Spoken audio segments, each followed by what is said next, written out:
You're listening to The Starting Zone, a podcast about World of Warcraft and the people who play it. And now, here are your hosts.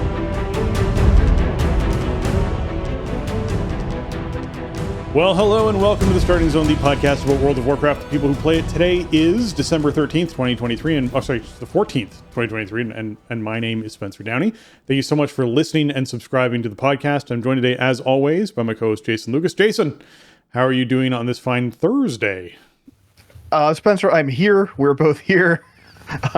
That's about all I got for you, I guess. It's been a couple weeks for sure around my neck of the woods, but I keep waiting for that gentle on-ramp into the holiday season. I'm off between Christmas and New Year's. I like to take my long winter's nap, and I'm just not quite getting there yet. I'm hoping maybe, after today or something that we'll have a nice little ramp down, but no signs of it yet. Usually that's the time of year, but I'm hanging in there. I've been playing a lot of WoW. Luckily, WoW has been a lot of fun and a bit of a refuge for me the last few weeks. So that's a good thing. Thanks, WoW, for being there for me. Yeah, it is also the time of year where I expect things to ramp down inside my workplace, and I expect things to get a lot calmer, and that has not been the case. There's been a lot of issues and a lot of talk of financial crunches and layoffs and all sorts of stressful things happening, which of course are always wonderful to have right around Christmas. So I'm hoping next week things start to calm down a bit more, because this week has been frenetic, and then this weekend's crazy for broadcasting and stuff. So it'll be a busy time heading into next week, and I'm hoping next week is calmer. However, I too have had a good time in World of Warcraft this past week. I actually spent a little bit of my time this past week, a good chunk of it actually, watching the WoW variety show that happened. I don't know if you caught any of that, Jason. Nice. I didn't actually. It was Saturday, right? Saturday was my birthday, and I didn't do anything like huge, but I was hanging out with the family and just having a meal and relaxing and stuff. So I wasn't really like getting into playing games or really watching anything, on Twitch or whatever. But I did like the format that they did before, and it seemed like they had some really fun stuff cooked up for using hardcore servers for it. Very cool things. So it all took place on not all of it, but the hardcore stuff that took place where it was killing Hogger, right? First one to kill Hogger, which happened at like level 5 or 6. Oh wow, with that's rogues. Pro play right there, man. Because rogues could throw daggers, and so there was a lot of like people bringing Hogger around and jumping over fences back and forth to make him run around the fences and throwing daggers at him, and people trying to pull off other people and make Hogger reset on each other, and a lot of things like that. That was neat. It was very, very kind of cool to see. And they had another feature going at the same time, which was this wheel of buffs and debuffs. And so a wheel would come up on the screen every 10 minutes or 15 minutes, and it would spin, and like something random would happen in the game, and they could make it happen live and instantaneously. So like some of the things we saw were that's really cool. Were 10% less health across the board, so everyone lost 10% health. Was one thing that happened. There was 50% increased movement speed, so everyone gained 50% increased movement speed. Oh wow! Yep, there was. That's huge. That's faster than level 40 mounting. Yeah, right? Or is it 60%? I don't remember, but it's about as fast as an old school mount. It was huge. And then they had one called Tipsy, where your screen becomes blurred as if you're drunk, and mobs' levels aren't represented the way they're supposed to be. So you might see a mob that's level 6 and think it's level 3 because you're tipsy, which means you could pull something you aren't ready for as a hardcore character, which was also kind of a crazy thing. So they did a bunch of... wow. They had a whole bunch of things on the wheel. Just really fun stuff that they were doing with it. So that was the start of the hardcore stuff, right? Those characters then got to level up as high as they possibly could for the actual Makara tournament that happened later that day, right? So they had like Sunny and a bunch of other big-time PvP folks that were in there, celebrity PvP folks that were in there, that were going to compete in this Makara tournament, as well as anyone else who had actually applied and gotten in and sort of leveled up. And so there's a lot of strategies of like, do you just try and get to the highest level as possible? Do you try and get the best gear as possible? Like, what's sort of the goal or an objective here? And then what classes are people going to bring? And Paladin ended up winning the thing out.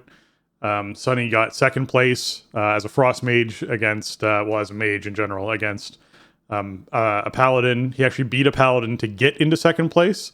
So it was possible that he could win, but he did not. It was an impressive showdown inside the Makara stuff.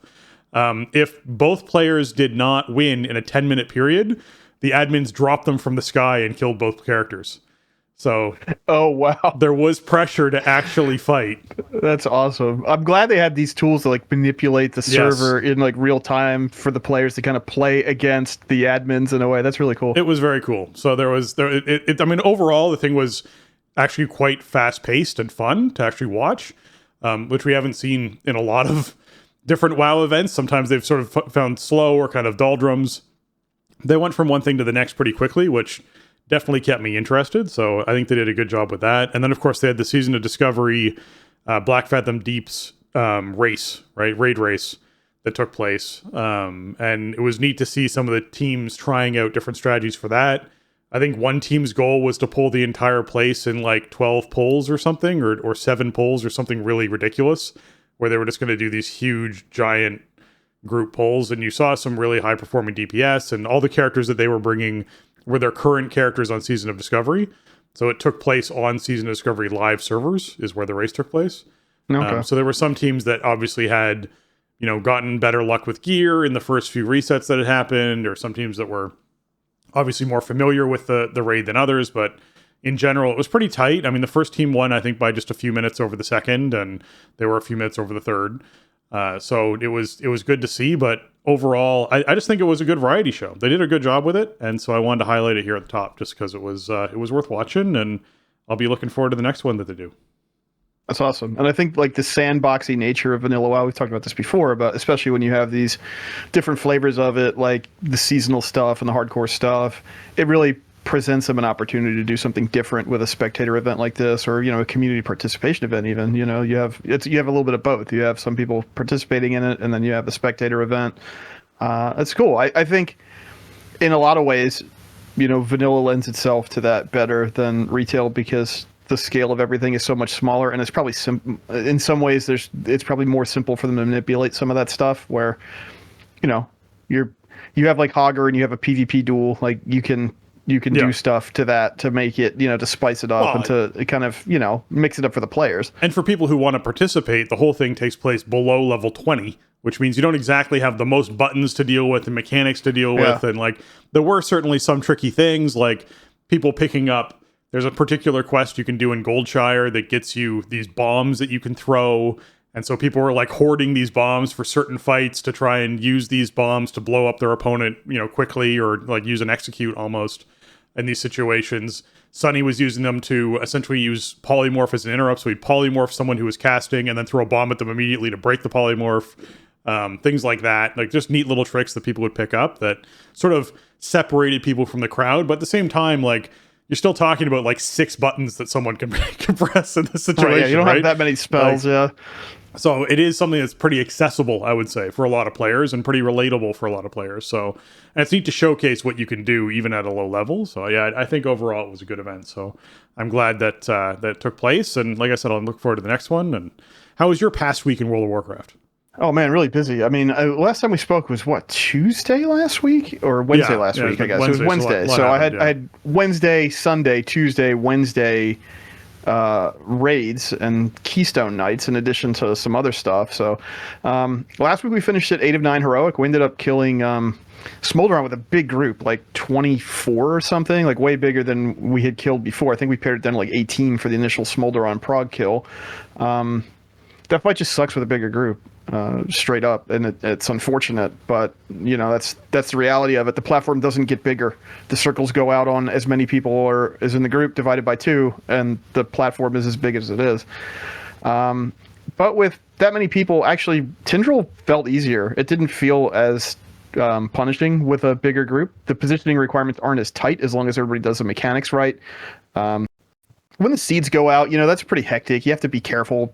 But people were pretty good about using immunities or using damage reduction or whatever, and making sure that we got all the seeds and everything, or we cleared the throughput check without too much of a problem. So that was great to finish up, week 4 at 8 of 9. We had a little bit of time to look at Farrak last week and kind of just got nowhere. Not even really getting through Phase 1 or Intermission 1 cleanly.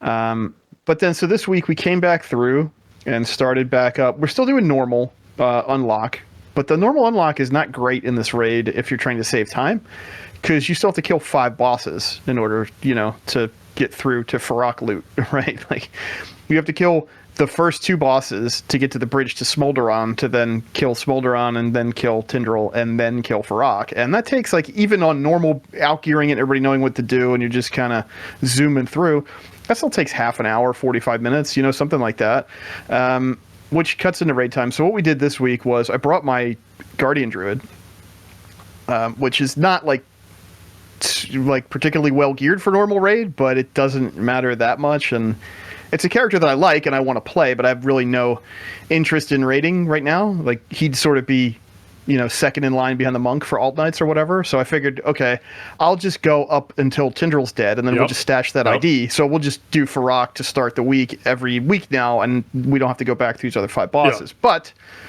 this was the week of stashing the alt. So we spent a bunch of time on normal on Tuesday, but then we got all the way back through Smolderon Tuesday night. So we killed 12 raid bosses in 2 hours on Tuesday night. Wow. And we killed Smolderon with 27, I want to say. It was more than last week. It was an extremely full group. So that was cool.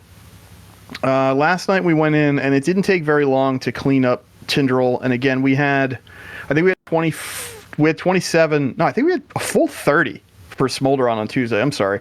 So I didn't think we could do it, to be honest with you, because the space demands are just way too punishing, but we did it. So full 30 player group through Heroic Smolderon week 5 was awesome. I had 27 show up last night. We killed Tindral in 2 or 3 pulls, so it wasn't a bad reclear at all.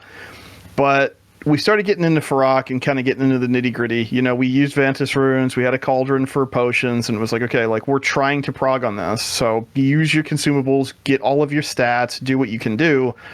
We can't afford 2 Dream Rain casts in phase 1. This thing needs to go. And I think we were 5 healing for 27, which really kind of wasn't quite enough. And the dispellable debuff that does the ticking dot is so brutally punishing, and it doesn't seem to scale very well. We were just treading water for about half an hour, and it was unfortunate, but I had to cut the group down. I just really had no other choice because it just wasn't working out. And we had some people who were kind of underperforming, undergeared, and not really people who I would say, yeah, I'll bring you to AOTC prog. I'll get you your AOTC. You'll get everything you want, but not the first time, right? So I had to do that, and that always sucks as the raid leader. You want everybody to have fun, you want everybody to participate, and then plus people get mad, and then they get mad at you, and then it's hard to kind of celebrate your victories if you have them because you do it in a way that made everybody happy, right? So that sucked, but the reality was once 7 people were removed from the group, my healers were going into intermission and phase 2 with 50% mana instead of 2% mana. The fight just doesn't work with that many people at this point in time, I feel like. There's a scaling problem or something, because all of the healers were exhaling a huge sigh of relief the instant that we pulled it with 20 people, and they were like, oh yeah, we can manage this. So we ended up, we were having some pretty good pulls actually right off the bat with a smaller group, and then our buddy Maticus jumped in from DJs and from around ZTH. He was free, and we were like, okay, I wanted to tag him in if he was available because he knew the fight, he'd already done it, and he gave us some really valuable advice about hero timing and everything. And 23 pulls in total, and we got AOTC for that crew, so that was awesome. Congratulations, very nice. Yeah, it feels really good, man. It's only 5 resets for 9 bosses. This is an easy tier, but you still got to put the work in. So, and everybody who when you defeat Farrak, you get the quest that gives you the transformation for your Proto Drake to look like Shadow Flame Farrak, which is awesome. So that was a nice big win. Now, rating is going to be a little weird for the next couple weeks because of holidays. So we're going to be missing Sundays. So we only have 2 nights. But, we'll compensate by saving time on normal. And, stuff is really starting to speed up now that we got the Hellman chance unlocked for most of the team. And people are really starting to gear up. So, I think this raid is great. I'm having a great time. We're going to start up some Mythic this coming Sunday and see how Gnarl Root fares and move on from there. So, yeah, that rules. Yeah, I definitely And think then this raid tier is at the right difficulty level. I think we are getting so. closer to where I think I just want to consistently see raids come out. I do not think that we need to go back to the way things were the past couple expansions. I think we are trending in a good direction, and what Blizzard needs to do is continue trending in this direction into the next expansion, and we'll see where that's at and where that feels, because like this is the content that needs to feel fun for people to play and needs to feel like it's something that players are able to achieve and enjoy and accomplish. And as much as I know that we're heading into the content drought, if you will, of Dragonflight, because we're not going to have basically new content coming out for a little while. I mean, we might have the next little patch drop, but it's not going to be substantial content for a while. But not in terms of like repeatable raids. Yeah, no, nothing like that. That's not we're not gonna have a new, like an actual new raid until first tier of War Within, most likely. Exactly. I mean, they maybe we'll get some little kind of something. We know we're gonna get season 4, which is gonna remix stuff, but it's gonna be the same fights. So yeah, it's gonna be a minute until we have an actual new zone to get in and new bosses to learn. Yeah, but I would rather have content that is able to be accomplished by players within a comfortable level of time to have fun with it, than have content that is brutalized, but technically players are progressing on it for longer. So, hey, look, you don't need new stuff as soon. Like, that's not fun. Right. I'd rather hit farm sooner, please. Yeah, like artificially extending the lifespan with tuning or whatever, Yeah.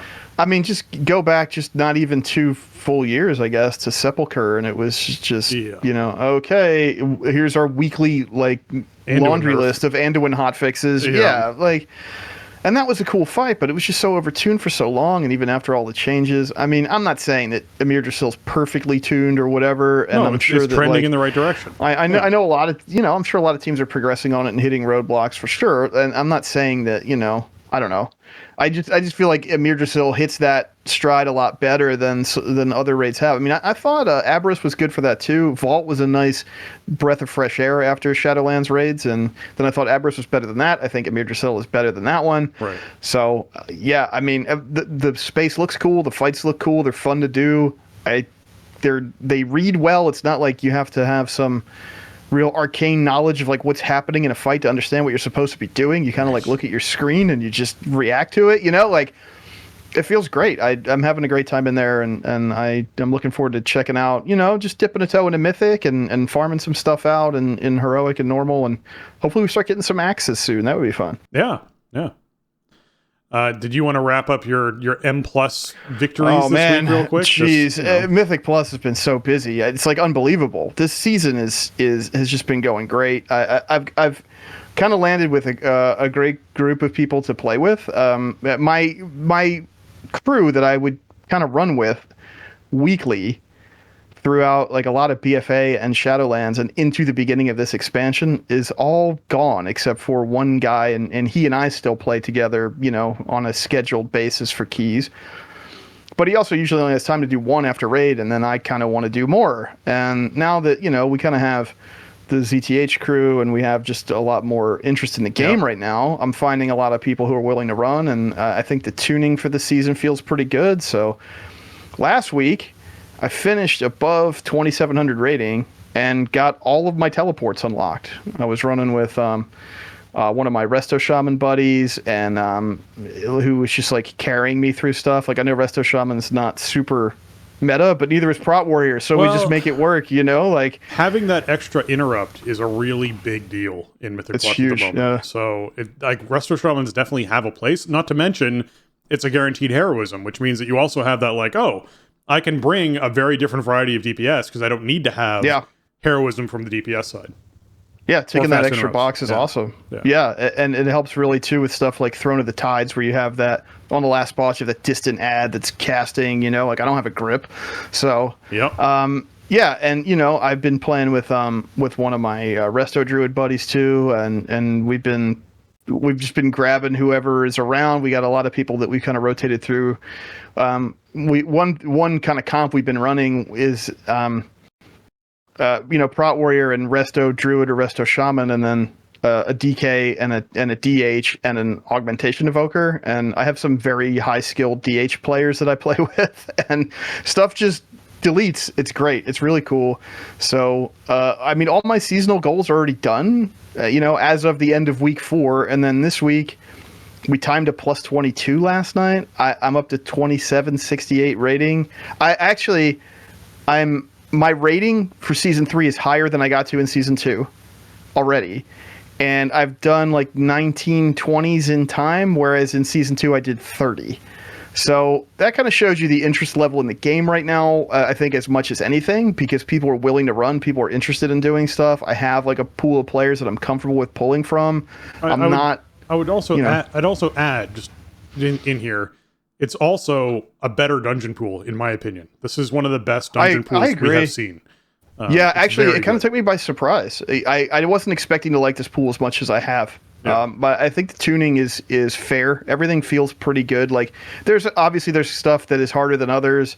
Everbloom is kind of a mess in a couple different ways, and like Tyrannical.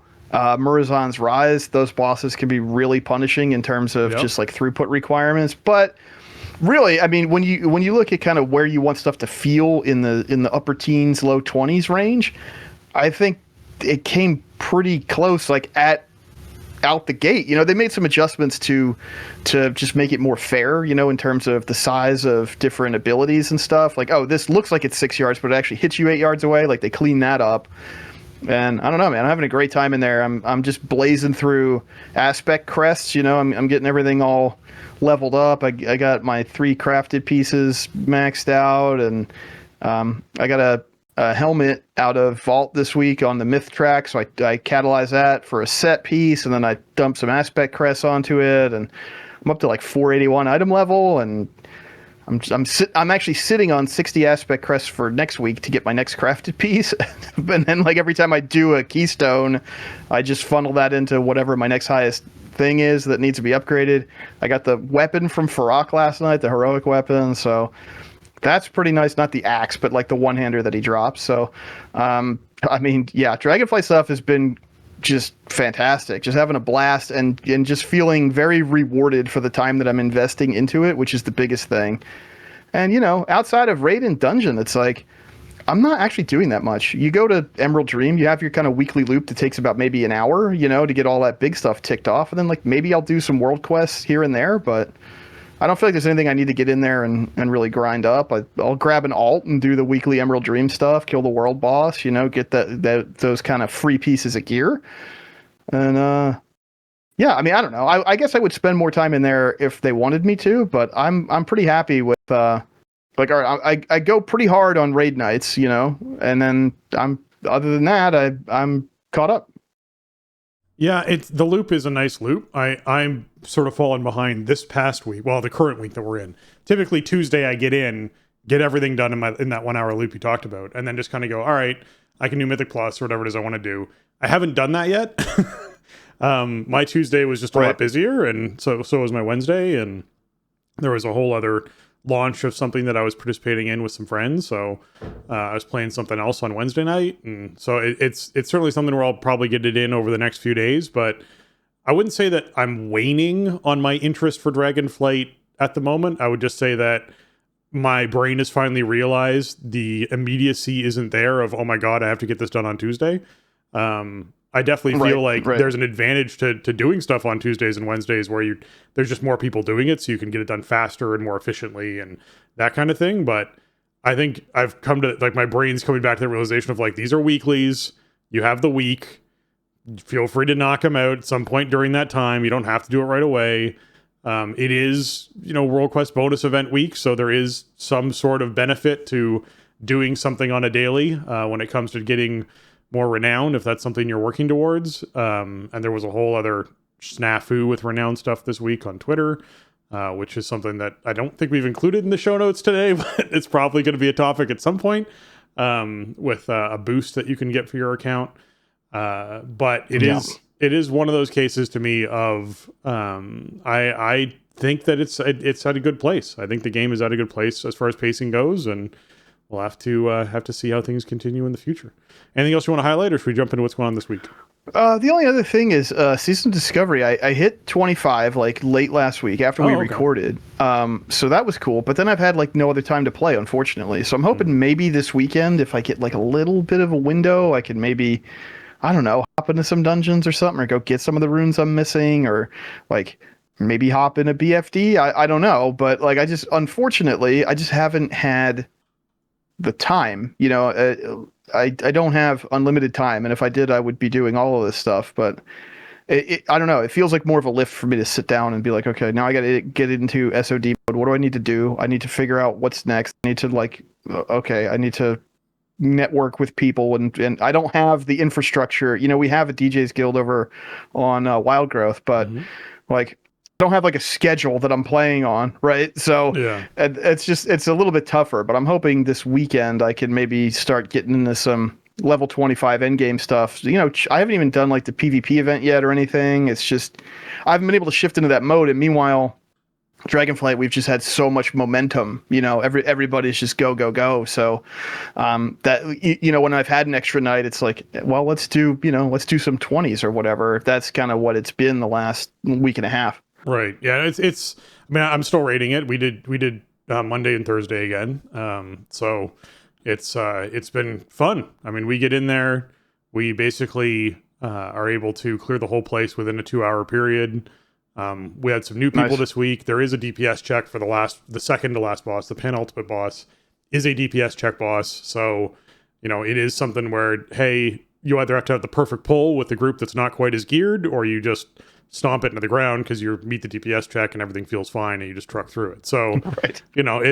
That's what it comes down to. They changed that boss like 2 resets ago. It used to be that boss only targeted the melee, and it targeted like the second person who was highest on threat to do this going down to another realm area where you had to kill a bunch of ads. You have a time limit to kill those ads before they all aggro on you and start attacking you. And if the boss transitions into his final phase while you're downstairs, it kills you. And now it's targeting anyone. So every now and then in a group that has 2 healers, because it's a 10-man raid, one of the healers goes down with like your worst geared DPS. And you're like, great, this is now a fail. Okay, yeah. Just can't have fun down there. These 2 people are now dead. No, you can battle your way out if you're part of the earlier group. It just takes a lot longer. And you're like, okay, can your group survive for 25, 30 seconds, 40 seconds on one healer with the damage that's going on? And I kind of wish they change it back to the way it was, because it just now feels bad. It's like it's almost like an RNG factor. Because I have had it where I got sent down as a healer with one of our DPS who's not a strong DPS at about like 3% before the boss pushes to the next phase, and everyone just had to like try and freeze and hope the boss didn't tick over and just kill us both. Or we've had people get sent down as the boss pushes, so they get sent down and instantly die, and you're like, this is just like, come on, guys. It's like the timing's important, but that's kind of funny. I don't think this boss should be the challenge that it is. And I think the thing that made it a challenge was changing the mechanic to target healers. Like, just stop it. Yeah, especially in a 10-man environment, right? Like, you're really probably only going to have 2 healers. I mean, that would be a reasonable kind of conclusion. Yeah. And what we love to do is to hold DPS. So yeah. It's. I mean, we have seen some adjustments, so I don't know. Maybe that's something that they'll adjust. Overall, most of the feedback I've heard about the raid is that it's pretty fun. It feels pretty accessible. So that's awesome. I definitely want to check it out. I gotta figure out how to line up schedules and free time and all the other stuff I have going on. Yeah, no, it is accessible. It is fun. There are bosses you have to learn. This was fun. It was really fun to walk into this raid totally blind and not know what they did with bosses or how bosses worked. Figure all that out just by actually experiencing it and trying it, and then get to the point where now you're on farm and you sort of can. The bosses seem a lot simpler because often your brain overcomplicates a mechanic. It's like, oh yeah, there's this breath that happens on the last boss. We're probably supposed to point that towards all these eggs that are around the room that empower him in the second phase. So we can like blow up the eggs or something. And you're like, no, the breath just happens and you want to not standing it. And the eggs hatch in the second phase and empower them. And that's just how this works. There's no like trick to it. It's literally that. click on Like, this thing and carry it around. Then you get an extra action button, and then you put the thing that you're carrying near the eggs, and then yeah, there's nothing like you're so trained to Dragonflight raid where modern WoW raid where it's like, well, this can't be just a breath. This has to be a breath with a thing that does a thing, and then the next phase, this other thing happens, and you're so trained to that it's like, oh yeah, no, we're like level 25. This should not be this complicated. The penultimate boss is the most complicated boss who sends people downstairs to sleep and all that kind of stuff. That is the most complicated boss, and it is by far the most complicated boss we've ever seen in a classic environment, like prior to Naxxramas, is where we started to see bosses that started to compare to this. So it is definitely a cool fight to learn. It drops a trinket that I got this week, which is kind of neat because trinkets are kind of rare inside the level 25 range. Yeah, they don't really exist from like questing and stuff. And if you get anything, it's not like it doesn't improve your combat performance. Well, and they've had some fun with this, right? So I mean, there is a trinket that drops out of the raid that's actually a good stat trinket and everything. This particular trinket gives you shadow resist, which is nice because there's a lot of shadow damage in this raid. It's only 5, but it summons a Murloc friend who follows you around. And you can have the buff up 100% of the time. So you just get this Murloc friend who just chills with you all the time. And I'm like, dude, done. It's worth it. Doesn't matter what else it does at that point. Like, that's a must-have. Yeah. You got to have your buddy with you the whole time. So, yeah, I dig it. Anyways, let's hop into what's going on this week in World of Warcraft because we do want to get through actually a boss guide inside this week's episode. So we'll get to that. But first, this is what's coming up right now.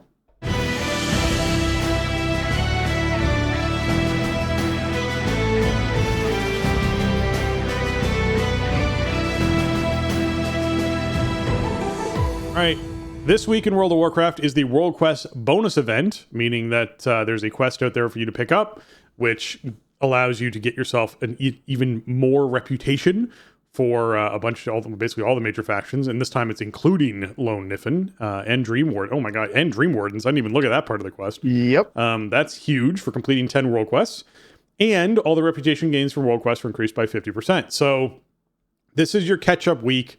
You're someone who's behind on renown, like I am, which is why I think it's hilarious about the whole boost thing that we're not talking about on this episode.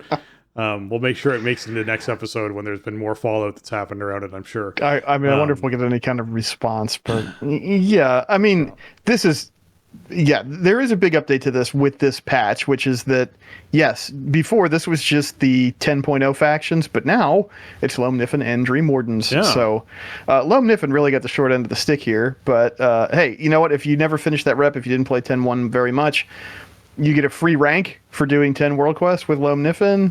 I mean, you do the World Quest with anybody, but you get a free rank with Lone Niffen. And then, you get bonus rep from every World Quest that you do. So this is a great week for that. Yeah. If you haven't finished up Dream Wardens yet, maybe you did play 10.1 and you finished up Lone Niffen, but you didn't finish up Dream Wardens yet. This is a great week to get, again, a free rank and a ton of bonuses and stuff. And if you do this, you might use with the Dream Wardens. Like stuff that's relevant to get you into Amir Drasil and Season 3 stuff. Also, again, this stuff becomes account bound if you are max renown. So you can do this on a main and say, hey, my alt would really like a free rank of Dream Wardens renown this week, and off you go. So also a good thing to do on multiple tunes because you have those account-wide rep tokens once you hit max renown. Yeah. PvP quests for the week are arena skirmishes and rated battlegrounds, and we also now finally have Comp Stomp back and up and running as promised, which is Arathi Basin with advanced AI as your opponents. So you just get in there and you smash the computers into the ground, and you then leave, and 3 minutes has passed, and you've gotten a ton of honor and conquest and even reputation towards that faction if that's something you want. And hey, there you go. You can now basically roll over and go back into Comp Stomp again and just do that over and over again if that's something you want to do for farm. It's always fun to do. It makes you feel really strong and powerful. It's always an enjoyable experience for me. So yeah, check out Comp Stomp. Yeah, super fun. Yeah, we had to wait a couple weeks to get it back around, but you can queue into it now, it seems. I mean, it was in my frame the other day, so it is like my favorite brawl. I'm not a PvPer, so being able to do something like this is really cool and worthwhile. Especially if you need conquest, you need honor, or whatever you need just for marks, even if you're just trying to buy, stuff with marks. Yeah, Comp Stomp, just hop in there, get it done, and enjoy yourself. Just become a god of Arathi Basin, right? Just become a warlord of Arathi Basin this week. Exactly. Oristor the Harbinator is the Rune Bear in Emerald Dream, which is the world boss you can take down, dropping some 441 loot that you certainly might be interested in.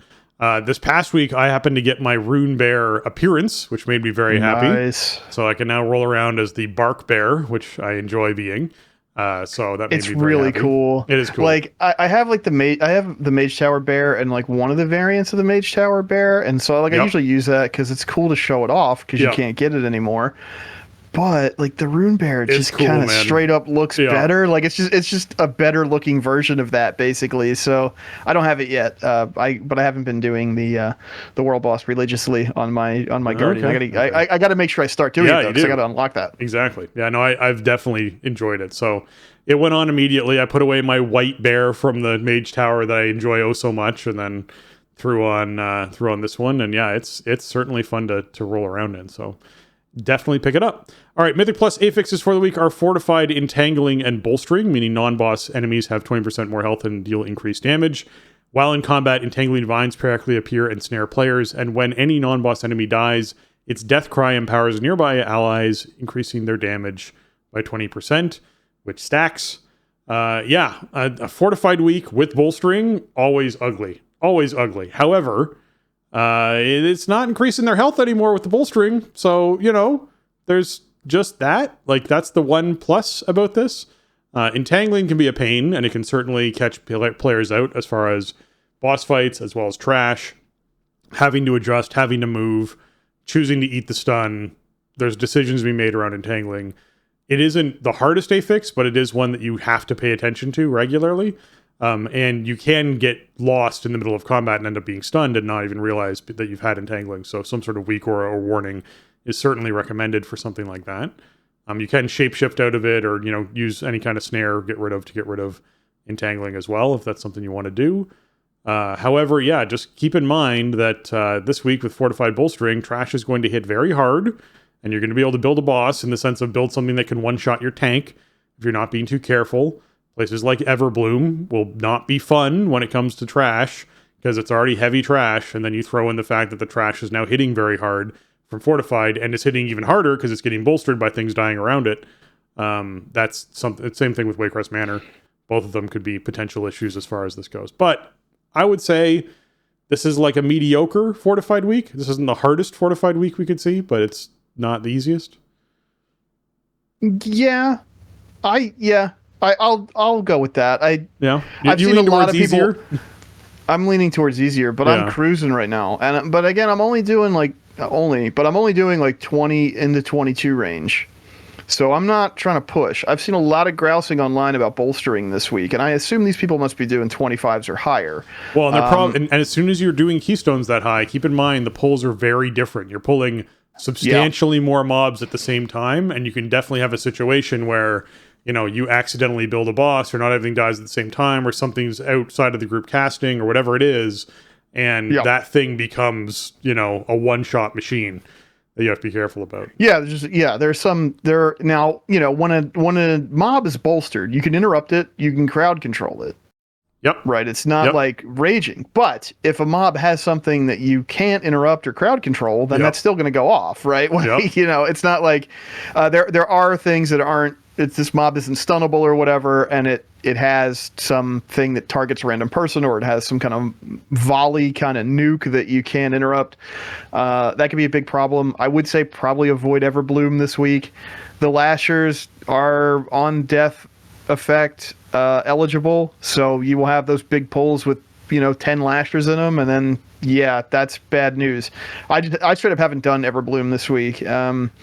I did a couple Waycrest, and I thought it was mostly fine. The one thing about Waycrest is the timer is very forgiving in there, and the runbacks are mostly pretty fast since they opened up all the doors. Yeah, with all the doors open, Yeah, so Waycrest is pretty forgiving. You can have some oopsies in there and still time it. I did some Blackrook Hold this week. That was actually a little more challenging, I felt, because there were some packs that are big, and then you have like that arcane elemental that ports around and it explodes, and then you got to kill that fast, and everything gets bolstered. Then you get the archers and the rogues that do the blade dance thing, and then your party just starts all dying, and you're like, I don't know what to do. I was gonna say there's the where you're talking about the rogues who do the blade dance thing. That area, it's very easy to chain pull by accident, and it'd be very easy. It'd be very easy to accidentally bolster the next entire pack that you're getting in combat with. Yep. So that I could also see a problem there as well. Same thing with the bottom of the stairs, the first boulder run up, that bottom of the stairs run up that has all the little, like, I can't remember what they're called, guys. The worm tongue guys. The worm tongue guys. That whole area where people normally pull a ton of stuff at the same time, and then the worm tongue guys like all split off, and one's spinning after your healer, and one's running over here, and that's... And the other guy's breathing a cone of fire across the entire hallway. The non-elite worm tongues are on death eligible, and they do bolster, so you want to pull like all those worm tongues, including the dudes on the left, so you get a nice, route going. And so I mean, like that, I could see that. There are elements, but I don't, now also again I'm playing keys in the 20 range, so I'm not pushing super high. I'm not trying to +3 them. Okay, I'm trying to +1 them, and I play very defensively. I have a defensive trinket set up. I have my raid enchant on my helmet, which is very defensive. I'm running around in defensive stance just to buy my healer as much time as possible to make up for my own poor play, basically. So, I feel pretty strong in these cases. I mean, we had a situation in Blackrock Hold. We were doing a 22 or 21. I can't really remember, but it was that room where the Pat, you go up the hallway, you fight the rogue and the bone breaker dudes and all that, and then you fight the 3 guys. The other stuff then jumps down. My entire party died, and I just stood there and sustained out until everybody got back so we could clean up. And we lost no damage on that pack, and they, bolstering wore off, and then it was, we had a couple mobs to clean up. So your results may vary, obviously. I play I would say pretty conservatively in terms of pulls and my overall defensive setup, and I feel like the timers are mostly pretty favorable in this pool. So I don't know. It seems like, I mean, bolstering does make stuff harder. I feel like it used to be necrotic was the poster child affix that we needed removed, and it seems like we always the community just fixates on an affix that has to go and kind of complains until Blizzard does something about it. And really, you're hearing that beating drum for like, we don't want affixes in Mythic Plus, and I'm on the fence on that one. I like them. I like the way it adds variety to the gameplay. I think there's a big difference between good and bad affixes, and I think everything is on the table for tuning. I don't think bolstering's a bad affix, but it does potentially cap how high you can push a key up. And so if your goal is to, push up, 25 or higher, push up to 30, whatever, you're trying to push like some huge rating number for the season, then bolstering week is gonna be a speed break on that for sure. So I don't play the game that way, so I've found this week to be easy. I mean, I've timed 720s or higher so far this week, and I mean, focusing on non-Everbloom dungeons, but still, I think it's a good week. Yeah, I think overall people will probably do okay. I think, as you said, there might be a couple dungeons and a couple packs you got to change up your route or avoid in general. So we'll see how that all plays out for everybody. All right, Feast of Wintervale is kicking off on the 16th. That's this Saturday. It's going to run until the 2nd of January. So Feast of Wintervale is going to be another great opportunity for you to earn that Traveler's Log stuff for December, if that's what you're wanting to get done. There'll be a ton of it to do up front, and then there'll probably be stuff to do actually around opening gifts and getting the new gift, and that kind of thing will probably all happen. So there'll be more of that you can earn. I think this is a great opportunity for folks to sort of catch up. Not to mention, remember, the last week of the month is always their catch-up week, where they add in a whole bunch of other additional rewards, which you can actually see in advance if that's something you want to participate in. And I imagine some of those might also have to do with Feast of Wintervale. I'm curious. It's going to be an interesting sort of run-up, because you're then going to have the New Year's celebrations on the 31st, and whether or not that rolls over into the 1st, because there's stuff that happens on the 1st. So is the January Traveler's Log going to have Watch the Fireworks as part of its whole thing? Probably. So Oh, maybe, yeah. there could be something on the actual 1st of January for you to get out and do before the event officially ends for the New Year's celebration event, which is going to kick off towards obviously on the 31st. Yeah, just be ready for that as well. And we'll mention it again, in a couple weeks when we get really close to it. But it's just something to keep in mind in the back of your head that, there's a bunch of Traveler's Log to be earned. And if you haven't, gotten out there and gotten your Winter Veil gifts, then be sure that you take, precautions to do that. If you haven't gotten there's the Grinchling, what's it called? Mechanical Grinch. Mechanical Grinch, but then there's also there's the big snow yeti mount. The one you get from the snow globe thing. That was really hard to do the first year because everybody was doing it, but now everybody has it or forgot it's there, so now it's easy to do. And then there's Warlords of Draenor rewards too, because Warlords had a mount. There's stuff out in Warlords. Yeah. There's one of those abominable. It's like a Gronling, but it looks like it looks like an abominable snowman. I forget exactly what it's called, but there's stuff to do out there. Yeah, we know there's going to be new stuff. Like we got that big holiday refresh this year, so this is our first Winter Veil since we've had that. There's going to be like great customizations and stuff, but we haven't seen it in game yet, so we don't have the full details to talk about what to actually do. But that'll be next week once we get a chance to look at it. But I mean, this is our first Winter Veil since then, and Winter Veil is a big event. It lasts a long time. There's a ton of stuff to collect and a ton of stuff to do. It's really fun. So I overall like what they've done with the holiday refreshes that we've seen. I mean, I thought Halazen added some nice stuff. Brewfest added some nice stuff. So I suspect that this will be the same. I will also say keep your eye out on Season of Discovery, because there may be Winter Veil in Season of Discovery as well for you to participate in, because it was one of those events that kicked off very early on in WoW's lifespan, and it wouldn't surprise me if it came around, because we were all surprised when Dark Moon Fair was a thing this past week inside Season of Discovery, and you could actually get a 14-slot bag through Dark Moon Fair, which is a big deal back in those days, because it's that's like S tier, yeah. So be sure that you keep your eye out for Winter Veil stuff potentially kicking off inside Season of Discovery as well for folks over there. All right, notable hot fixes for the week. We got some class fixes for Paladin and Rogue and Warlock. None of them are ridiculously huge and massive. Things like Retribution, the Blessed Champion rebuilt to resolve issues such as pulling enemies from too far away or through walls. So if you were someone who was using Blessed Champion and pulling stuff through walls, they've gone in and fixed that sort of stuff. But there wasn't like, hey, this got nerfed by a bunch or this got buffed by a bunch. It's just class fixes as far as things that went fixes, in. So that's just bug fixes for classes. So if you're curious about what might have happened if you're a Paladin, Rogue, or Warlock, check out the notes. You can find those pretty easily. As far as the raid... But if you are a Ret Paladin wanting to do Waycrest Manor, you're in luck. Yes. Because now you can do it without pulling whole stuff. Everything through all the walls and floors and everything. Exactly.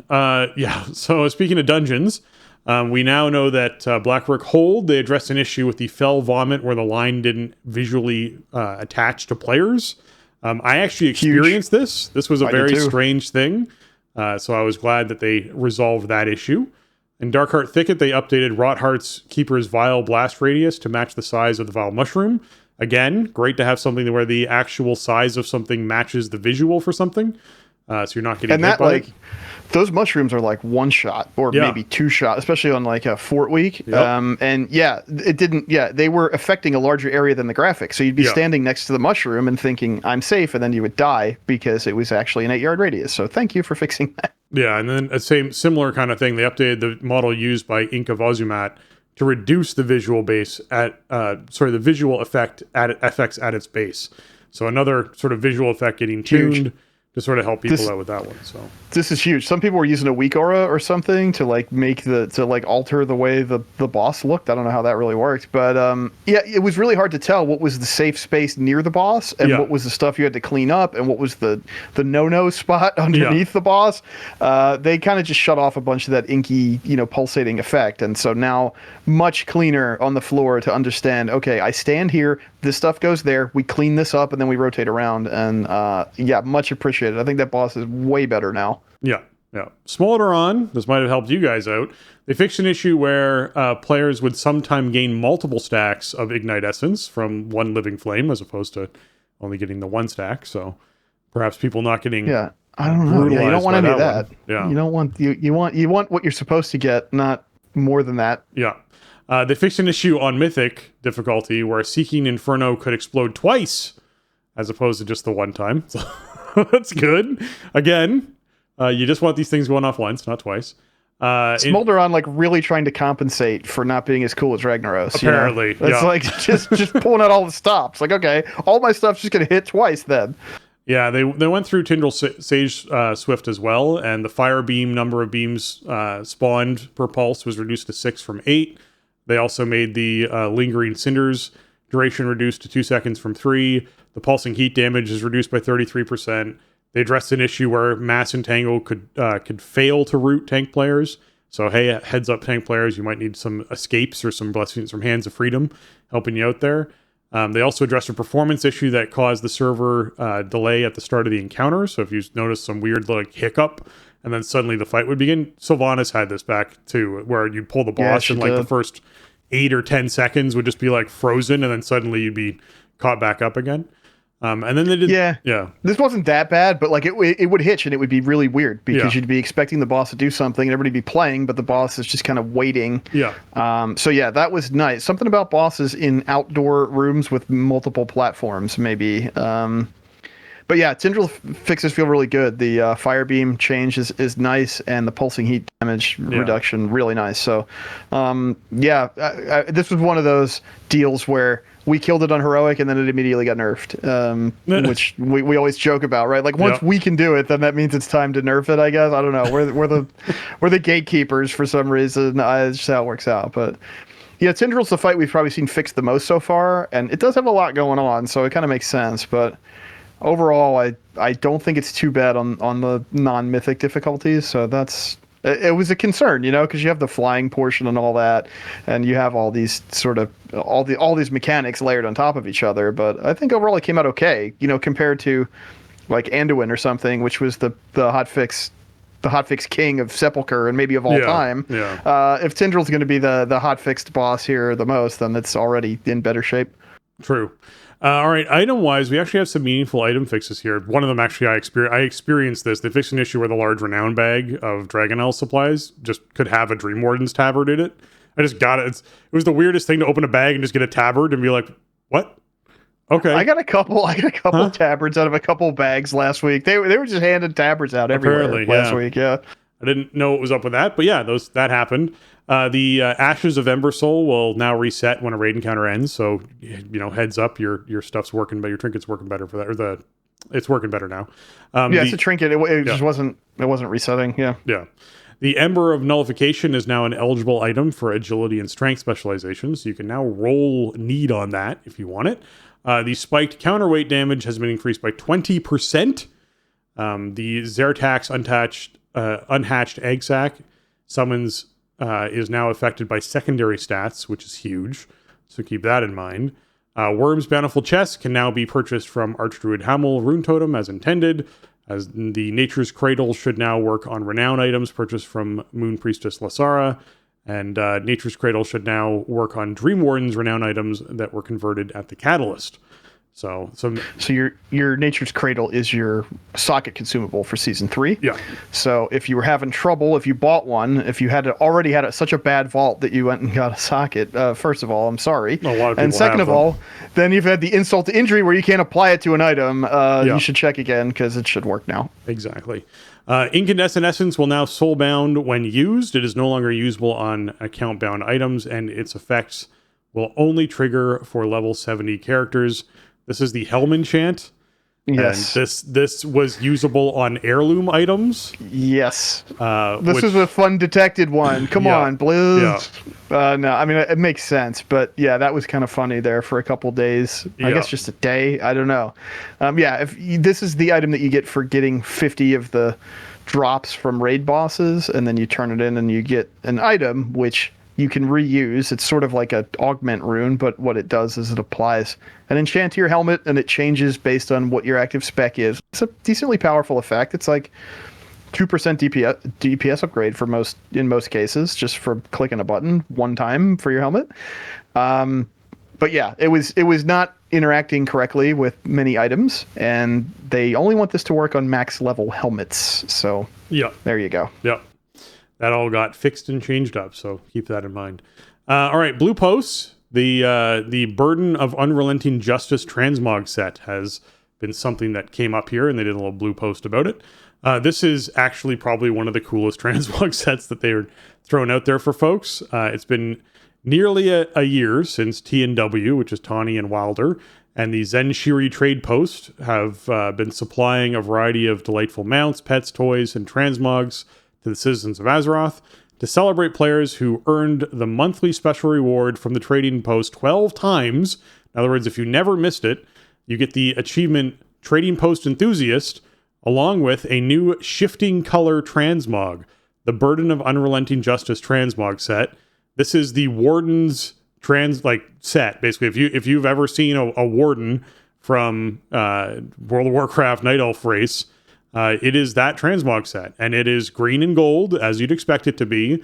And when it becomes nighttime, it actually shifts into being white and purple, which is phenomenal and cool, and says a lot about what we can potentially see in the future when it comes to transmogs and things like that. So awesome transmog set. Really curious about what it looks like on male characters, because we've only ever seen female characters in this set. So let's see what happens with this thing. Yeah, put it on the Coltiran male. Oh, Tauren. Or a Tauren male. Tauren. Yeah, that's what I want to see. Yeah. I mean, this design is incredible. It's the Warden design from like Warcraft 3 is sort of the first place that we saw it. And one of the things that always made me think that Night Elves were cool, just really captured my imagination from the beginning. And this is a really cool representation of it. Couple, points of contention or controversy here. I think the fact that it changes colors is cool, but it sucks that you don't have the option, right? Like, you should get 3 sets for this. You should be able to have the green and gold one if you want it. You should be able to have the white and purplish one if you want it, and then you should have one that changes colors, I think. I don't like the fact that it looks one way during the daytime and one time during the nighttime. I guess it makes it match that mount that we got back when. Was that like the first bonus reward that we got? Was the Panther mount that would Maybe. It changes colors on time of day? It was one of the early ones, if not the first. And so it matches that, so that's cool theming. But we're entitled WoW players. We want everything. We literally want to have our cake and eat it too. So I don't know. I guess for me, I would prefer to have the option to pick one or the other and not have it just change based on time of day. Maybe they'll add something in later. I would think that there will probably be some grousing about the fact that you have to do 12 months of trading posts in a row, not total. You have to sub for an entire year straight and play for an entire year straight and get all of the stuff, and then you get this. And they didn't say anything about that. Like, they kind of mentioned it. They clarified it, right? They said, don't worry if January isn't your month and you come up a little short. You don't need to earn the special reward 12 times consecutively to get the achievement and the transmog set. You'll be able to continue to work your way towards collecting the set beyond the month of January. So they actually end the post with that, which means that you don't have to worry. The people who are getting it right now are just the people who actually started doing this 12 months ago, because it's been 12 months of rewards. So now we're going to be it will be 12 months of rewards once January rolls around, which means that now we'll be moving into the next. So if you missed a month or missed 2 months, whatever it is, your month just gets pushed back by that amount, and then you get it. It's the actual achievement that unlocks this is just for earning the reward 12 times. So I cool down, folks. Okay. Who are potentially worried. That's good. Yeah. Because earlier in the post it sounds like it's a bit. I guess it's a bit confusing. Absolutely. If you read the first half, it is written in a way that makes you think that if I don't do 12 consecutive months of World of Warcraft, then I don't get this, which feels terrible. Or hey, I didn't know they were going to do this reward, and now they have, so and now I feel bad because I missed 1 month or whatever, right? Which FYI is how I felt when they did the orc statues and sent the orc statues out to everyone. Not the 10th anniversary orc statues. Oh, let's never speak of that again. It was honestly, in my opinion, a terrible decision to do those. It just created controversy. That's all it did. I appreciate what they wanted to do, But there are a lot of people out there who missed a month or missed 2 months or like had a financial crisis for, one point in their life and weren't able to pay for it or to play for a month. And literally in that situation didn't get a statue because of it. Yet were no less loyal and no less there for that period of time. Right. Yeah. I mean, I missed a lot of months back then. So for me, right. I can't. But yeah, I mean, I'm sure there's somebody who missed a month and then didn't get a statue. This is way lower stakes. This is much more forgiving. I agree. Yeah. And yeah, you can still get it. I have one weird edge case that I'm curious about, though, because a buddy of mine, my co-tank, he just like ignores this, but he does he plays enough and we raid enough and everything that I'm sure he fills up the bar every month, but like he probably has typically, like 12,000 currency sitting inside his chest. Yeah. Like he just doesn't go back to Stormwind to like open the box and get the monthly reward. So like, I wonder if he's, they're all in we'll there. Never know because he'll never go back to do it. But I'm like, sure I wonder if he'll be able to claim this or if there will be some hiccup because he wasn't claiming them monthly or whatever. I don't know. I guess we'll find out. Luckily, he won't care, especially because he likes to transmog himself to look as ridiculous as possible. Like he wants to look like a PC leveling toon on purpose, so he would never wear a full set anyway. Right. All right, next post up, we had solo shuffle rating gap adjustments. This is from Kyvax, who says, at the beginning of Dragonflight Season 3, we reduced the maximum rating gap healers could have in solo shuffle across all ratings based on feedback we received. We've seen that this resulted in long queue times at higher ratings. To help this, about a week ago, we increased the rating gap moderately, but only at higher ratings to best preserve matchmaking to the entirety of the ladder. We've been watching the results of the changes like that, and we will, changes like that, interesting. We're watching the results of changes like that. It's one specific change. I don't know why they phrased it that way. And we'll continue to watch all of these issues very carefully so that we can make surgical changes whenever necessary. So yeah, if you were a healer and suddenly your queue times got better, actually your queue times would get worse, I suppose, potentially, because there'd be more competition. If you weren't a healer and your queue times got better, this is why. So just a heads up on that. I think this mostly affects like the very high end because it was apparently really hard because of the minimal gap allowance between rating for healers. It just resulted in extraordinarily long queue times high on solo shuffle ladder. So it should relieve that a bit. I mean, the overall post that Kyvax was responding to was sort of about like the current state of PvP and sort of, the pain points that people are feeling. Most of those Randy didn't address here, but he did mention like the matchmaking thing. They are, putting some fixes in to try to take a little bit of pressure off and at least let people get into some more games. Yeah, I know a lot of people who queue up for solo shuffle immediately upon logging in and then go off and do, rated battlegrounds or whatever else it is because eventually they'll get their queue. Or you do some chores or something. Right? We have tons of time. All right, Season of Discovery changes to PvP. This came on December 7th from Bornak. Says, when a character makes any hostile action against an opposing faction, like lieutenants, keepers of the grove, or blade masters, or faction leaders in various objective areas, they will receive reputation when that enemy dies. So just a heads up. It must be an offensive action, like a harmful spell, harmful ability, melee attack, or ranged attack, against an enemy to receive reputation. This also affects healers who must use an offensive action against these things. So if you're somebody's trying to get rep, be sure that you are actually tagging one of these leaders.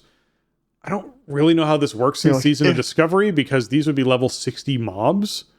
I don't know how they're doing that necessarily. I don't know what level they're considered. I mean, I'm talking about faction leaders because the Keepers of the Grove and Blade Masters aren't. They're probably 32 or 33 or something. So those are in fact able to be killed by groups. But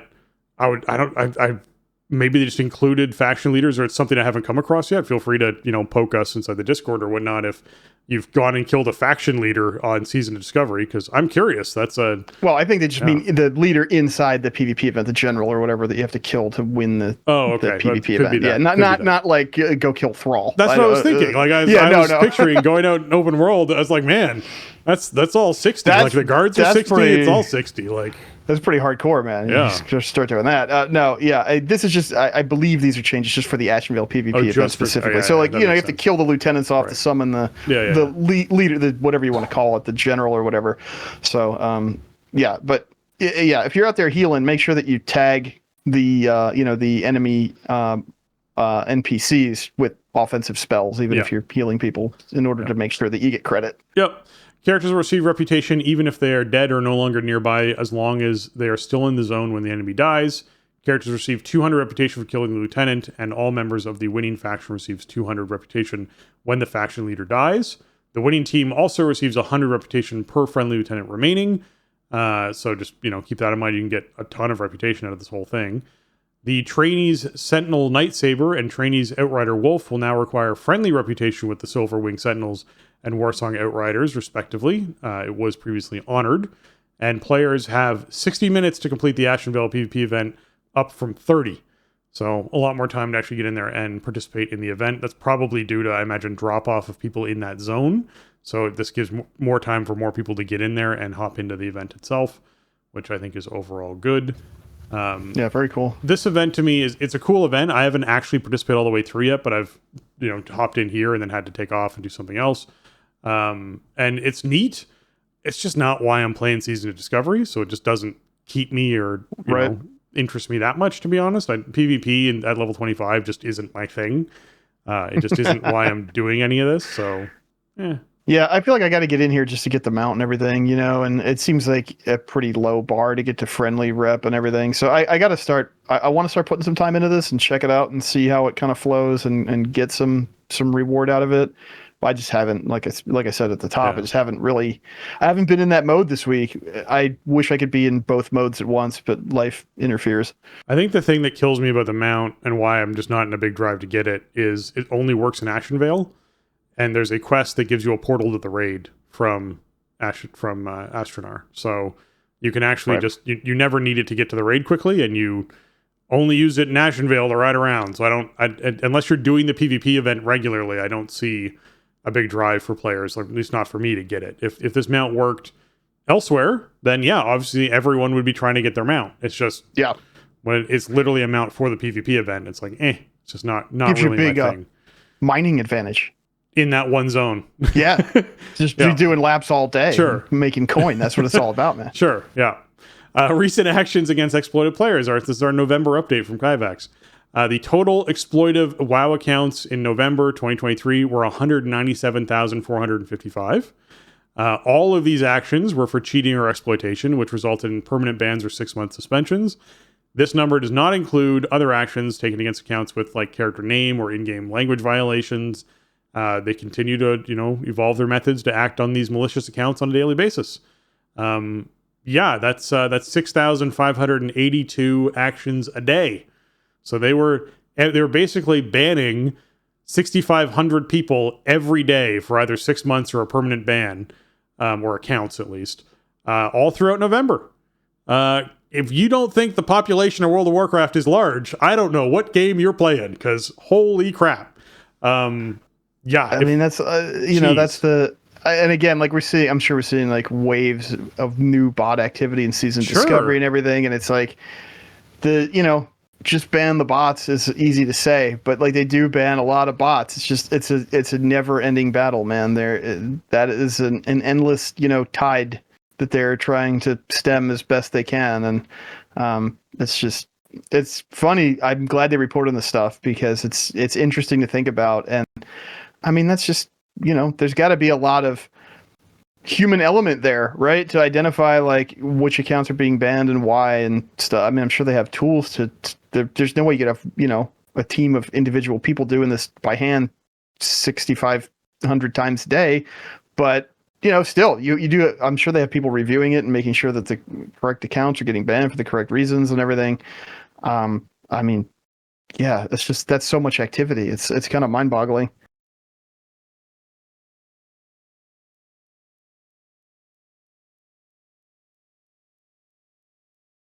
Sorry, I realized I was muted. All right, PTR development notes. Balameth, the Night Elf city. Many Night Elves are now starting to arrive in Balameth and Balinor Harbor.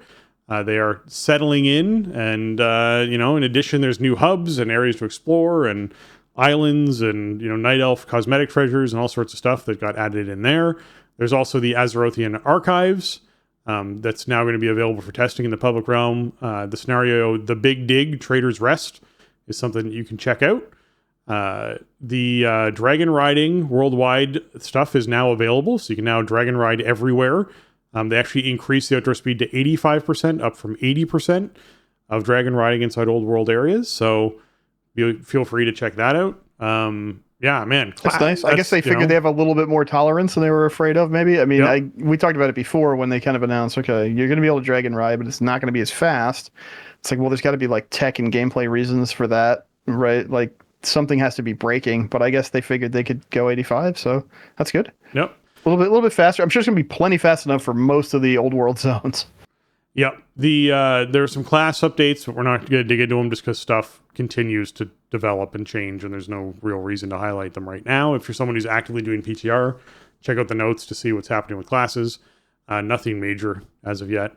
A lot of it is like renaming the Covenant abilities from Shadowlands. Like we're getting the visual updates, and so now we're getting some stuff renamed. You know, like I'm sure there'll be some class tuning and stuff that ships. Because why wouldn't you when you have the opportunity to do a patch? But I mean that was the biggest thing I think that we saw was just like renames.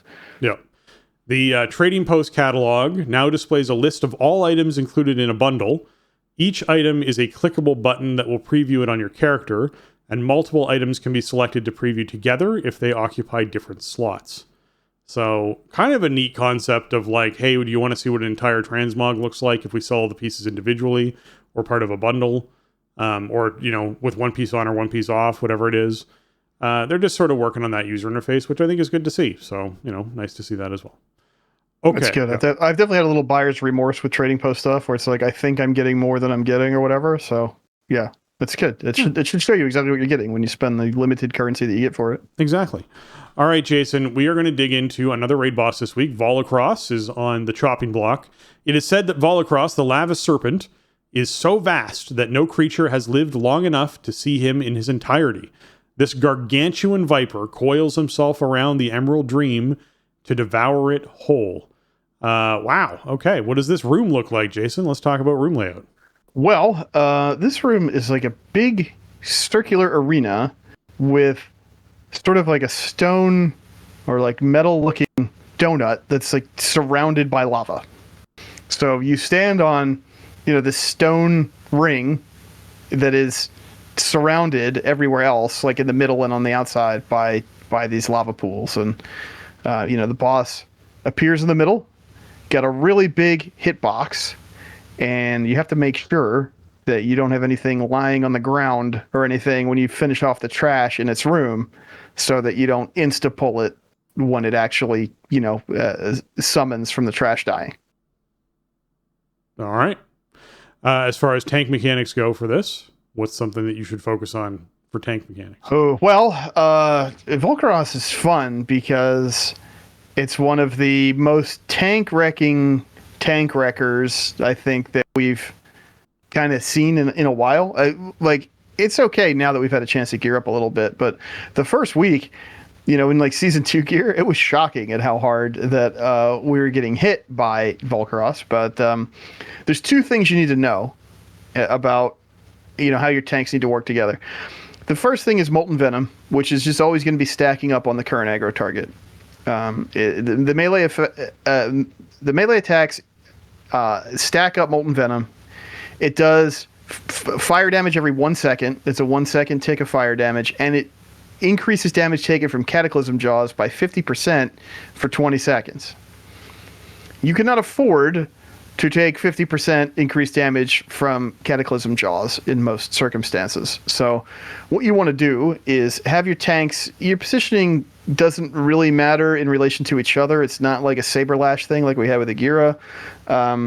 There's no real like frontal on this boss. So, but what you need to make sure that if tank A is tanking the boss actively and has Molten Venom stacks, that tank B has no Molten Venom stacks and is ready to taunt right when Cataclysm Jaws is about to cast. Now, the boss will swap targets like during the cast, so you can wait until the cast starts and then taunt. What I usually do is I'm usually the initial aggro target, so I'm getting swapped off of and just hoping that nothing weird happens with the taunt and that I don't die. He has an ability we'll talk about a little bit later called Volcanic Disgorge, which is kind of like a long channel of lava going out across the platform. And then right after that, he does Cataclysm Jaws. So usually I'll taunt as I'm repositioning from that mechanic, just to make sure that everybody has time for that to go off. But part of this fight, which maybe I should have mentioned to begin with, is like you need to use the whole platform, and the platform's going to fill up with lava, right? There's this thing called Flood of the Firelands. It's going to fill up the arena over time. So now again, you have this kind of donut that you're running along, right? You need to split the raid in half, and one half goes left and one half goes right. Again, the positioning doesn't matter super a lot, and like the DPS split doesn't matter because it's a single target fight. So you just have to make sure that you kind of want to have a tank and some healers in each group, just to make sure that you have coverage for everything. So, I'll go one way, my co-tank goes the other way, and then somebody is stacking Molten Venom up from the boss's melee swings, and then we're watching timers. Cataclysm Jaws is about to go out, and then we taunt swap for Cataclysm Jaws, load up some kind of defensive, survive the hit, and then keep rolling. Now you're the Molten Venom target, that's stacking up on you, and then your buddy swaps off of you when Cataclysm Jaws goes out again. Yeah, so Flood of the Firelands is a mechanic that when the boss actually hits 100 energy, you get these two pools that need to be soaked by half the rate each, basically, which is what you're describing, that leave behind a puddle on the ground. So this is kind of your, like, as you said, spread it, well, it'll group up into your two separate groups, but then the raid kind of gets split and spreads around the room as these mechanics happen. So that's Flood of the Firelands as a mechanic. Serpent's Fury is another mechanic we're going to talk about, which is at the start of the fight, and after each Flood of the Firelands, Volcross channels and deals heavy damage to the raid for 5 seconds. At the end, Volcross applies Coiling Flames to several players who are marked by a circle. These targeted players need to be quickly spread out from everyone else inside the raid group. So basically you have a big healing intensive phase or ability where heals need to be pumped out on people, and then a bunch of people get circles, and obviously the amount of people who get circles varies on raid size. They need to move out of the group and spread out. They can overlap their circles, but they don't want to overlap each other, and then explode, and you're fine. That's Serpent's Fury that's going to take place. Yep. So one thing on positioning, this is positioning is important here, but it's easy to do. I would say, like, this is not a Smolderon fight, which we'll talk about on a future episode. But what you kind of want to do is keep the groups tight, right? Like you have your split, you have your 50-50 split, basically. Everybody has their assignment for which direction you're going in, but you want to stay kind of close together. For one thing, that'll keep you in good position to soak Flood of the Firelands. And also, with the knockback on that, I recommend positioning your back towards the direction that you want to go, because then you're not going to get disoriented. You'll be right where you wanted to land, and then everybody will be grouped up for, the damage that the boss does right after that mechanic. Now, if you keep it tight, right, once Serpent's Fury starts going out, the people that have Coiling Flames can quickly get farther out to the side that they're assigned to. They can get to the back of the group, whatever. The group being tight makes it easier for them to be out of the group, right? If everybody's everywhere, then there's nowhere to go that you're not going to be clipping somebody with that circle debuff. So keep it tight. Use as much of the room as you can. Hug up against the lava that's already down, and give people like an easy target to go with their debuff to get out of the way, and then you'll take less damage overall. All right. Coiling Flames is the next thing to pay attention to, where a few players are marked with a circle for 12 seconds. This is a different circle. The circle involves an inner couple of flames that like spiral around your character, so it does look different than the other red circle that you just ran out of the group. So keep that in mind. And they're targeted with this, and the circles slowly shrink and deal increased damage. When Coiling Flame expires, it jumps to a new player, and they all fade before the next Fire of the Blood. So basically this keeps the three people who had to move out of your group for Serpent's Fury get Coiling Flames, and then have to basically do a dance with each other on their own, where it keeps bouncing between them, or if they want to swap it out to other players, those other players have to step out and absorb this ability, so that this keeps bouncing around to different people to keep people alive, if that's something you want to do. I'm sure on higher difficulties there is a debuff applied by this that factors into forcing other players to do it. I haven't looked at the myth mechanics for this fight yet, but I imagine that is probably one of them. Yeah, this all goes out at once. Like Serpent's Fury goes out, and then so it's everybody's taking like pulsating fire damage, and then the Coiling Flames goes on the players, and those players just need to stand out, basically. It's weird because it kind of ramps up, but then like the damage ramps, but the circle gets smaller. It's kind of a different mechanic in that regard, but yeah, the basic idea is just get these away from the group, keep the group tight to make it easy to do that. Yeah. Okay, Scorching Crash, Scorched Tail Crash. This is probably one of the cooler abilities that they've done on a fight. The giant serpent raises its enormous tail on the outside of the donut and slams it towards the inside of the donut. And you see a big shadow appear and raise across the platform, which isn't super easy and obvious to see. So like you do have to be paying attention for this. So having some sort of call out or weak aura to track this or boss mod would be good. It then slams the platform and it causes these like rippling waves, which also look very cool, to roll outwards from it that you have to dodge. So the whole raid, basically, this is the like, hey, while you're doing everything else, just keep an eye out for that tail that's sneaking up behind you the whole time.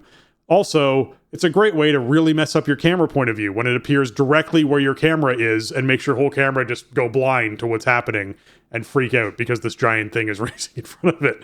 So just keep that in mind. It's a cool ability. You gotta dodge this. Yeah, it's reminiscent of if you played the Nyalotha. It's reminiscent to the tentacle smashes that N'Zoth would do. Yeah. But you only get one of them at a time. Yeah. It is more forgiving. You only get one at a time. But yeah, there's no hard edge on it. You just got to look for the shadow on the platform, which can be a little obscured, especially when there's other fire and stuff down. It is very deadly. There's pretty much no wiggle room here. So it's a simple ask, I think, to just strafe out of it. But if you don't, you will probably die. Right. And they're on LFR and on normal, it's pretty much that straightforward. Don't stand in it. You will take some damage, just like raid-wide damage when it lands, but like there's nothing you can do about that. But there is a little modifier on Heroic, which is Tidal Blaze, where there's like 3 lines on either side of the tail that shoot fireballs out, like Super Mario style. So just make sure you're in between them. Don't get hit with them. They do hurt. And if you are like really not paying attention to it, I could see you getting killed by this, especially if you catch a couple of them in a row. 'Cause I think it shoots like each of the lines shoots 3 fireballs or something. So, you know, if you're not paying attention, you can like walk through them. They don't move that fast, right? So don't ignore your positioning. But yeah. Again, the boss's hitbox is massive, so what I usually do is, like, I set up behind where the first one comes in, and then I have plenty of room between the first and second one going from the inside out, and I can still melee the boss from there and everything. I'm visually I'm kind of far away from the boss, but you can melee it from really far away on your screen. Yeah. Okay, so you might think this entire fight is literally like just like a soft enrage when the platform fills. It's not. There's another ability called Volcanic Disgorge, which basically he spits out a bunch of lava. This is swirlies. The swirlies are going to leave lava on the actual ground, and they take up more space. It's an addition to the early ability that leaves lava on the ground and takes up space. So, yeah, it's pretty safe to say that you are dealing with a fight that is going to be about managing space properly. They are going to target players when they do the spit. So having players stand near lava, so you're dropping lava in your lava, so you're not actually taking up more space, is good. However, Serpent's Wrath is the hard enrage. So basically, shortly after the 4th time that you see Flood of the Firelands, the entire platform is filled with lava, and basically everyone just starts taking lethal raid damage and it wipes you. So, yes, managing space is important. What's more important is killing the boss before you hit the 4th Flood of the Firelands. So... yeah. You know, I would not sacrifice damage on this fight for, oh, that's in a bad spot or that's not in a great spot.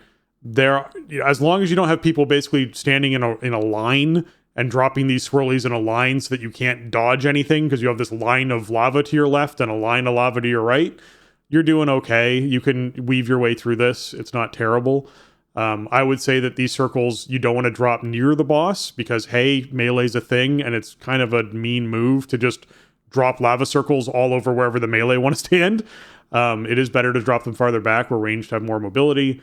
It is better to drop them near each other if you can. But this fight is one of those, hey, you have to kill the boss before he does this ability 4 times, so be sure you have the DPS to do that.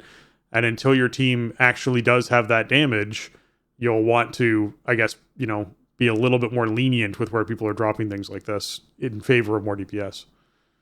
Yeah, I mean, this fight's definitely a race. You're definitely right. You have like kind of a hard enrage or like a hard stop on this fight. I found the tuning on normal and heroic to be pretty favorable. I mean, it's like the third boss most teams are going to do, so it's not super punishing or anything. It's not a huge throughput check, but you do have to kill the boss before you run out of space.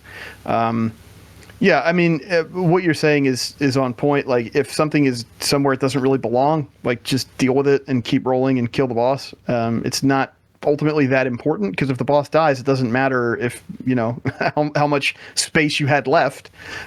Just kill the boss, right? And my biggest advice is just keeping the group tight, because then you bait everything. You can bait lava near existing lava. You have a clear path to move through.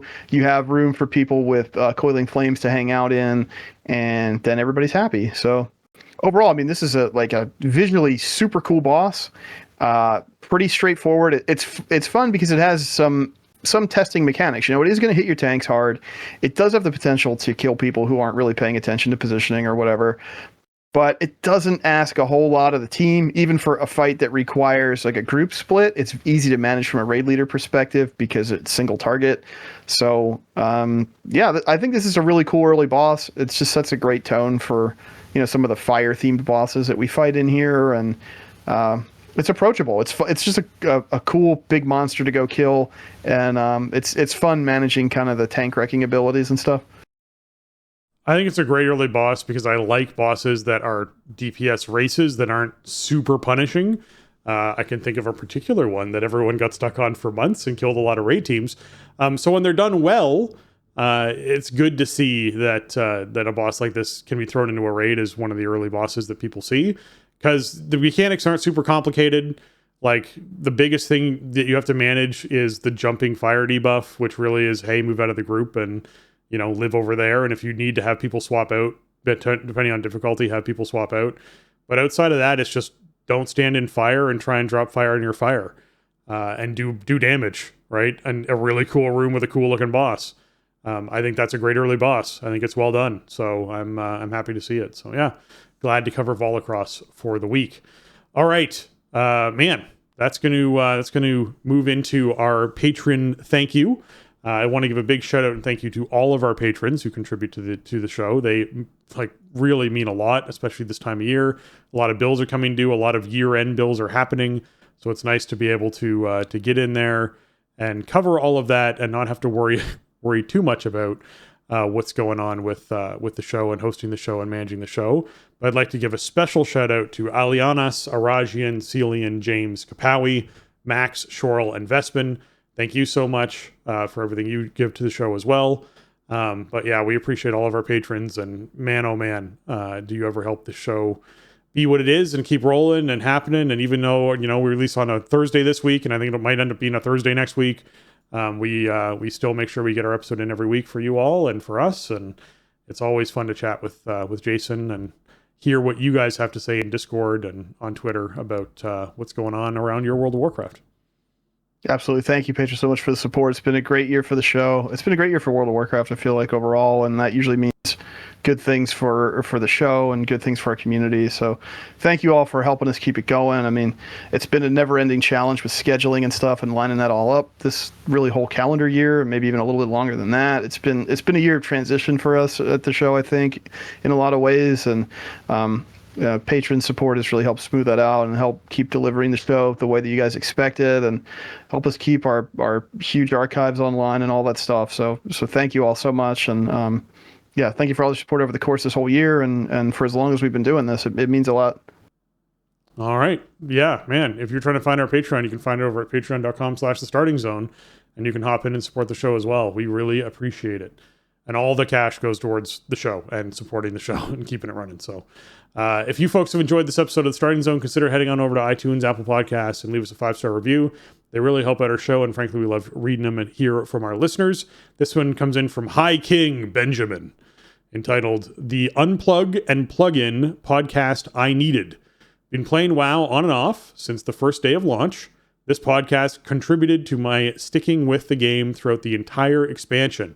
New playtime record. Oh, I love catching up with these guys. They talk about elite WoW stuff and make it accessible for me, a peon. Love it. Keep up the great work. I can't think of that without like ready to work. Yes, me lord. Just get into all this. That whole thing for me is just, it screams peon and screams, oh man. I mean, that's what we think of. Yeah. But now, is High King Benjamin a peon? That can't be right. I mean, maybe he was. He's done his time. Okay. He's been playing since launch. He's earned his High King. I think High King Benjamin's not giving himself enough credit. Yeah, maybe. Maybe. I think what I'm thinking. But thank you for writing in, High King Benjamin. And you don't have to be. If you think of yourself as a peon, you can get out there and accomplish your goals. Yeah. I just appreciate that we set a new playtime record with this expansion. I think that's a great news. Yeah, that's awesome. I'm glad we could help you do that for sure. I think going into the next expansion, this is, like I said, if they are keeping the cadence that we saw inside Dragonflight, and they are attempting to improve upon the stuff that they learned from this expansion, and they aren't going in a, I guess, regression pattern of what happened previously in the last two expansions, we're just going to keep improving on things and moving in this positive direction. Next expansion, man, I am excited for what comes next with World of Warcraft, if that's the direction we're going. That is going to be really good. All right. Yeah, same. Yeah. I think the future is real bright, and I think the present is really good too, and we should appreciate it. I'm starting to think that Dragonflight is going to land in the top 3 expansions for me of all time, and I feel like it's a bit underappreciated in its day. I think it's going to be one of those expansions that people look back on, like Mists, where it's like, oh, that seems like it was really fun. I didn't spend enough time in there. Oh, I wish I had done that. I think Dragonflight certainly has its issues. Every version of WoW always has. It's not a perfect, game in any way, but it's very enticing. It makes your brain itchy. That's when WoW's at its best. It makes your brain itchy, and you want to find more stuff in it and do more things and experience more of the world. And I think Dragonflight does that really well, and that's something that also has been working with Season of Discovery. So it is a great time, and I think the future is really bright. Yeah, me too. All right, that's going to wrap up episode 609 of The Starting Zone. If you want to check out show notes for this episode or leave us a comment on the show, you can head on over to thestartingzone.com, the official website for the Starting Zone podcast. If you want to contact the show and leave your feedback or ask a question, you can email us at thestartingzone@gmail.com or reach out to us on Twitter, or you can hop into our Discord by going to thestartingzone.com/Discord and joining our Discord server over there and having some conversations with us through that. If you want to get your hands on some sweet TSD gear, which a few people have lately, which has been really nice, you can find that over at TeePublic. That's teepublic.com/stores/thestartingzone. You can get designs on shirts and mugs and stickers and all that kind of fun stuff. And if folks are trying to find you, Jason, where can they find you on the internet? Best place to find me, as always, is over on Twitter. You can find me over there at Shieldwald. You can also find me on Blue Sky. I haven't been posting over there, but I do have an account, and I do read stuff over there, so you can come say hi over there. You can find me streaming sometimes on twitch.tv/Shieldwald, Tuesday, Wednesday, and Sunday nights usually for Raid and Keystone stuff. Streams have been intermittent lately. I've been having ISP problems again. Tuesday stream got cut off early. I didn't feel like fighting with it last night when I knew we were going to be doing Farok. So I don't know. I might try to fire it up Sunday and see if we have some better results. But I want to stream, when I'm playing, and my ISP doesn't want me to. But check out the Twitch channel. Check out youtube.com/Shieldwald as well. And maybe someday I will be out of the woods with this stuff, and we can just hang out while we play. Yeah. Yeah. Well, at this point, you can find me over at Twitter at Spencer_Downey, or over at Twitch at twitch.tv/SpencerHD, or on YouTube at youtube.com/@SpencerHD. There's a lot of things changing around at Twitch at the moment. They're doing some interesting stuff, but might mean I end up streaming a bit more. We'll find out. But we'll have to wait and see what direction they're moving in. But with that, for Jason and myself, we want to say thanks for listening, and jobs done.